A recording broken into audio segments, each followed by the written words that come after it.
பாரதி ராஜா அவர்களுடைய மகன் மனோஜ் பாரதி மட்டும் முடிச்சிட்டாரு.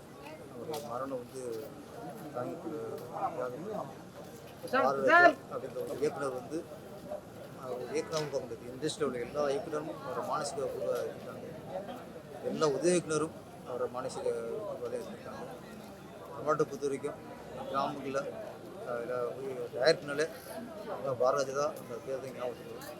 அவர் அடையாத புகழ் இல்லை, வெற்றி இல்லை, வாங்காத விருது இல்லை, வெறும் புகழ் வாழ்க்கையில் நிறையா கொடுத்துட்டாங்க. ஆனால் ஒரே ஒரு குறை வந்து அவர் சொன்னது, என் பையன் நடித்த அளவுக்கு வெற்றி அடையலை, அந்த ஹீரோ நடித்தேன் மிஸ் ஆச்சு, டேரக்டராக வெற்றி நினச்சேன், அதையும் சிங்க கலந்து வந்து அதுவும் மிஸ் ஆயிடுச்சு. அது மட்டும் குறையாக சொல்லுவார். நான் எனக்கு இந்த மகனே இல்லாத ஒரு குறை ஆண்டவன் கொடுத்துட்டான்.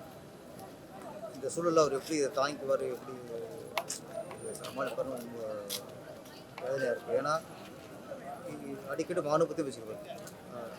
இன்னைக்கு காலையிலோட இன்னைக்கு காலையில் ஒரு காலையில் பார்த்தோம், நான் சில போய் பார்த்தோம், 2 நேரம் பேசிக்கிட்டு இருந்தோம். நீங்கள் சொல்கிறார் நாளைக்கு அவனுக்கு ஹார்ட்டில் பிரச்சனை இருக்குது, நாளைக்கு செக்கப் இருக்குது, அதை பார்த்துக்கணும் அப்படின்னு அதையும் சொன்னார். இன்றைக்கி ஈவினிங் பாரதி சார் அவருக்கு ஏற்கனவே அவருக்கு உடம்பு சரியில்லை, அவருக்கு ஆனது தெரியல, அவருக்கு தேங்க் சொல்லணும்னு தெரியல. மனோஜ் பாரதி அவங்க ஆத்ம சாந்தி அடைவு பாரதி ராஜா அவர் துணைவியார் அனைவருக்கும் ஆண்டவர் தெரிவித்துக்கணும் சார். அப்போ திடீர்னு இந்த ஹார்ட் அட்டாக் வந்தது இல்லை சார்? செக்அப் இது ஏற்கனவே ஹார்ட் பிரச்சனை இருந்துச்சு. அவர் இப்போ நாளைக்கு தான் செக்அப் பண்ணிவிட்டு அப்புறம் ஆப்ரேஷன் பண்ணலாமா என்னங்கிறது முடிவு வர இருந்தாங்க.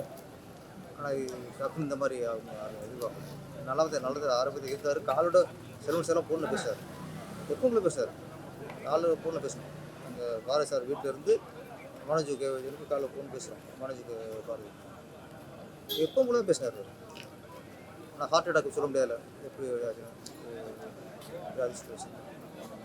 பாரதிராஜா சார் வந்து நிறைய இருக்கார் சார். அவர் தான் ரொம்ப உடைச்சிட்டார். ஏன்னா ஏற்கனவே உடம்பு சரியில்லை. ஒரு 10 நாளைக்கு முன்னாடி அவரும் ஹாஸ்பிட்டல் போய் செக்அப்லாம் பண்ணிட்டு வந்தார். நீங்கள் கால் ரொம்ப நேரம் பேசிக்கிட்டு இருந்தோம். அப்போது பேசும்போது ஒரு நம்பிக்கையாக தெம்பத்தான் இருந்தார். ஏன்னா அவருக்கும் உடல் சரியில்லை, மனசு ரொம்ப ஒரு வாட்டமாக தான் இருந்தார். இப்போ எங்களுக்கு இதை கேட்டோன்னே அவர்